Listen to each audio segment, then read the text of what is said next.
This is a nice little problem when you're covering quadratic equations, specifically when you're covering the discriminant. So the question here is, find the values of this quadratic function such that it has exactly one x-intercept.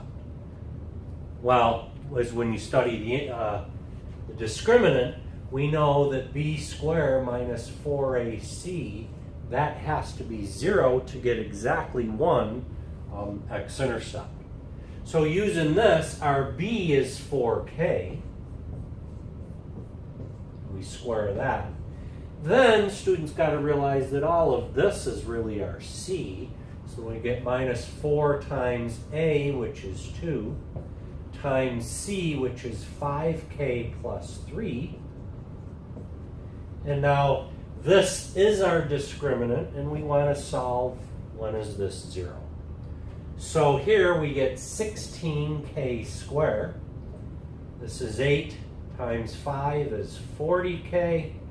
Negative 8 times 3 is negative 24. And they got to solve this quadratic equation. Well, all of these numbers are divisible by 8. So when we divide by 8, we get 2k squared. This gives us a 5k. 8 goes into there 3 times. And it turns out that this does easily factor 2k, k. And to get our 3 and 5, we want 3 here and 1 here. We want a negative 5, so a negative 6 and a positive 1 gives us our negative 5, so that's how it factors.